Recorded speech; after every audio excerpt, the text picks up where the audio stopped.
À vrai dit, il est temps pour ces pêcheurs de sortir leur filet de l'eau. Mais ce matin, la pêche est maigre. Avant on prend plus de poissons. Macharon, arrêt, souvent broché. Maintenant, il n'y a rien de bon même. Les coupables, les voici. Ces déchets qui ont remplacé les poissons dans la lagune ébriée. Si on prenait le temps même pour bien tourner là, vous voyez. On peut aller jusqu'à l'autre côté là-bas, on peut arriver jusqu'en bas là-bas. C'est des déchets seulement. Le déchet n'a pas de valeur. Voilà, c'est une perte. Voilà, on déploie ça même parce que nous-mêmes, ça nous fatigue. Si ce pêcheur a raison d'être agacé, il se trompe peut-être sur un point. Ces déchets ne sont peut-être pas totalement dénués de valeur. Et c'est ce que nous allons vous montrer. C'est indéniable. Abidjan fait face à une pollution plastique massive. Les Ivoiriens consomment plus de 30 kg de plastique par an. On emballe, on transporte, on protège, puis on jette. En tout cas, les femmes de maintenant, elles ne font pas un panier. Vous savez, les chasser, il faut marcher. Le sachet, ça me permet d'attraper bien plus que le panier. Quand je mets, on ne voit pas ce qui est acheté. Je m'envoie ça à la maison. De là-bas, quand j'en ai ma marchandise, je jette. On essaie en même temps 1 kg dans le sachet. Quand les clients viennent là, ils sont pressés. Donc, il est mesuré de 1 kg. Donc, quand je mets là, c'est pour faciliter les clients. J'utilise les sachets pour faire mon marché parce que je n'achète pas grand chose. Mais une fois à la maison, on utilise ces sachets poubelles. Dans les rues, les déchets s'accumulent. Et à la première pluie, ils disparaissent pour réapparaître ailleurs.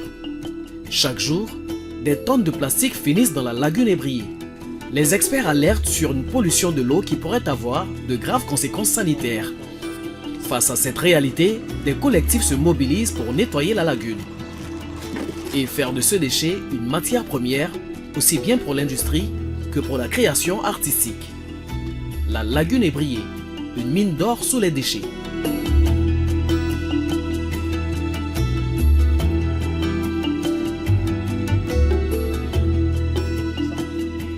Mbadon, sur les berges de la lagune ébriée. Le professeur Alassane Ouattara, spécialiste en biologie aquatique, est venu faire des prélèvements. Ce coup de filet nous a permis d'avoir différents types de macroplastiques. Comme on peut le voir, nous avons des bouteilles plastiques, des sachets à usage unique, des sandales en plastique. Et c'est ce macroplastique-là qui va se décomposer, qui va se fragmenter pour devenir le microplastique. Les macroplastiques sont tous les objets en plastique de taille normale, visibles et mesurables. Exemple, bouteilles d'eau, sacs plastiques, emballages, filets de pêche, gobelets. Les microplastiques sont de minuscules morceaux de plastique qui mesurent moins de 5 mm. Certains sont encore plus petits et prennent le nom de nanoplastiques. Exemple, fragments de sacs décomposés, microfibres de vêtements synthétiques. Le professeur Alassane Ouattara étudie depuis 20 ans la pollution plastique dans la lagune, afin d'en déterminer l'impact. Dans ce prélèvement qu'on vient de faire, là vous avez des microplastiques, des microfibres avec différentes couleurs. Ainsi, même dans une eau qui peut paraître claire à première vue, le plastique est bien présent. L'impact physique, c'est que les organismes aquatiques qui vivent dans l'eau prennent le microplastique comme de la nourriture. En consommant des organismes, notamment des poissons ou des crabes qui sont contaminés au microplastique, il va sans dire qu'en tant qu'humains, nous allons accumuler ces microplastiques à l'intérieur de nous-mêmes. Des études scientifiques ont montré que les microplastiques sont présents dans le sang. Un constat alarmant qui appelle à une prise de conscience immédiate. Il vaut mieux prévenir que de guérir. La prévention, c'est de refuser de consommer du plastique à tout vent. C'est dire non aux emballages plastiques à usage unique. Une pollution qui commence dans nos gestes quotidiens et finit dans notre organisme. Chaque année, près de 200 000 tonnes de déchets plastiques sont rejetés dans la lagune ébriée. Face à cette situation, certains ont décidé d'agir. Direction Grand Bassam, où la lagune ébriée vaste étendue de 560 km² prolonge le parcours silencieux des déchets. Le combat de l'ONG et d'un environnement. Nous sommes venus collecter des bidons plastiques qui, la plupart du temps, sortent des caniveaux ou d'autres qui sont rejetés par des riverains. Notre objectif en termes de collecte est d'au moins 250 kg. Ils avancent dans les zones insalubres pour extraire les déchets flottants, surtout ceux qui mettent des générations à disparaître. Le plastique se décompose au moins 150 ans, 200 ans après. Elle met plus de temps que vous et moi. Ah! Voilà. Ça n'a pas sa place là. Lui, par exemple, avec son moteur, il passe sur un truc comme ça, il y a problème. Bien, ça fait 1 heure que je suis là en train de collecter. Je suis déjà à 1 kg, 1,5 kg. J'aime la nature, j'aime l'environnement. Et moi-même, j'habite en bordure. Et donc, quand je vois mon environnement propre, ça me fait beaucoup de bien. Mais avec des moyens limités, la collecte n'est pas sans difficulté. La plus grande difficulté à pratiquer cette activité, c'est le manque de moyens. Parce que même, vous voyez, même les gants même sont déchirés, on n'a même pas fait 2 heures de temps. D'ici la fin de la journée, le collectif espère tout de même atteindre son objectif de 200 kg de déchets plastiques récoltés. Le lendemain matin, Xanou Kamara, directrice des opérations chez BeerWest, une entreprise de recyclage. Elle fait le tour des collecteurs de déchets afin de se procurer du plastique usagé. Fournisseur à fournisseur, on m'a dit que vous avez des déchets ici, Oui. donc je viens voir. D'accord, je vous présente. D'accord. Kojo Anan compte bien tirer profit du plastique ramassé la veille, afin de récolter des fonds pour d'autres collectes. Voilà ce que j'ai pu collecter. Les négociations peuvent démarrer. Vous, à votre niveau, vous avez pour habitude de la revendre à combien? Parce que moi, j'ai un prix d'achat, je veux savoir si on a aligné au même prix, quoi. Ben, on fait le kilo à 50 francs. Les bouteilles propres, je vais vous prendre le kilogramme à 50 francs. Les bouteilles souillées, je vais vous prendre le kilogramme à 30 francs. Parce que ça va me demander un autre boulot là-bas encore. Xanou Kamara est intraitable. Les déchets les plus souillés ne peuvent pas être achetés au même prix que le reste. Anan se plie à ses exigences. Donc la prochaine fois, nous, on va s'activer pour pouvoir avoir du bon matériel à leur fournir. Au vu des discussions, je crois dire qu'on va tendre sur un partenariat avec les quantités que je lui demande par semaine, par mois. Et c'est dans l'usine de BeerWest, toujours à Grand Bassam, que l'aventure continue pour ces déchets plastiques. Ici, on transforme le plastique usagé en objet du quotidien. Mais pour se métamorphoser en chaise design aux couleurs pétantes, nos déchets vont devoir subir un relooking extrême. Première étape, un nettoyage intensif. Après la première bac, voilà, quand ils finissent le trompage avec les produits chimiques là, il y a la deuxième bac qui est là, qui est la bac de rinçage. Il n'y a que de l'eau simple à l'intérieur. Suivi d'un tri par couleur. À cette étape, il s'agit de trier les bouchons par couleur. Pourquoi est-ce qu'on trie par couleur? Parce qu'on a des clients qui nous demandent des couleurs bien spécifiques. Une fois propres et triés, les plastiques sont broyés en petites particules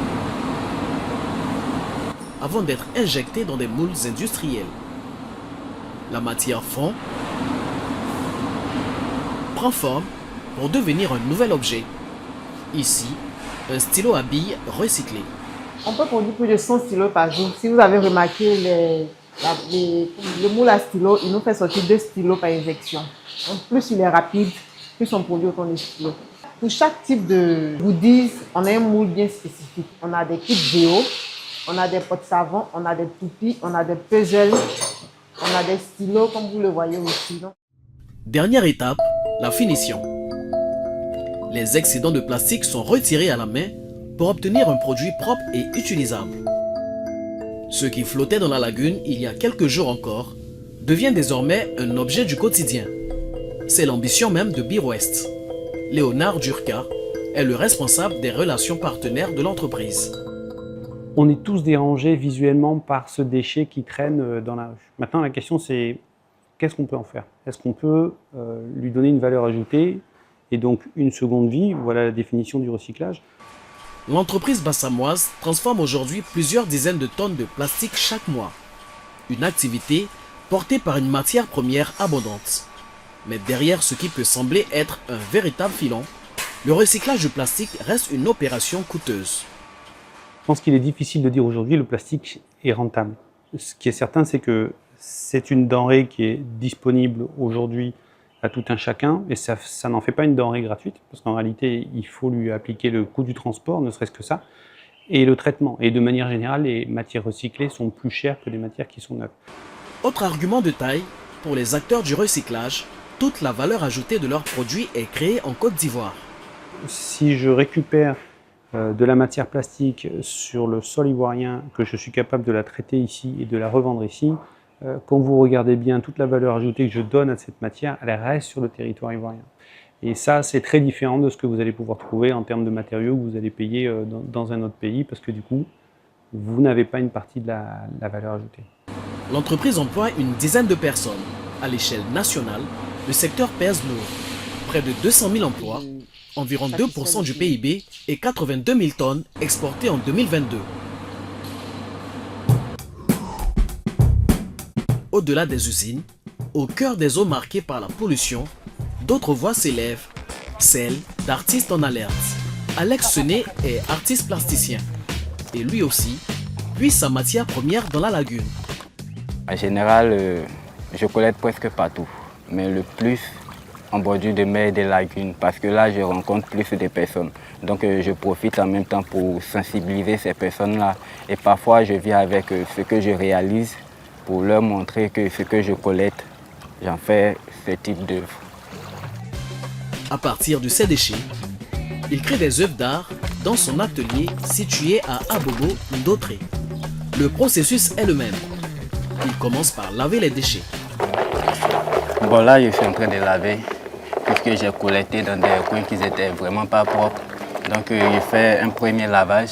Ce n'est pas pour rendre totalement propre, mais c'est pour désinfecter un peu avant de passer à la réalisation. Pour pouvoir faire cela, j'ai déjà un modèle déjà défini, puisque je passe déjà à la méthodologie, comment est-ce que je vais procéder.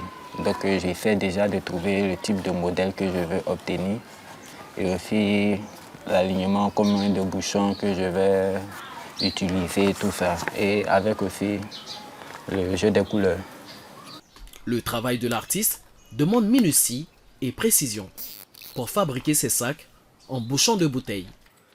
Après l'intérieur réalisé, voici le résultat final. Un sac avec manche qui peut être changé à tout moment selon le modèle que la personne veut adapter. Le plastique recyclé a aussi inspiré des tableaux à l'artiste. Que ce soit les sachets plastiques, les tissus, les anciens vêtements même que je récupère. Et ici, vous pouvez voir, ce sont des sacs Boro que je récupère généralement à Djamé. Ici, c'est une œuvre réalisée avec uniquement des tissus récupérés. Et là, c'est un portrait de notre première dame, Dominique Ouattara, qui est en cours. Et là, je réalise avec les léquets. Son travail dépasse l'esthétique.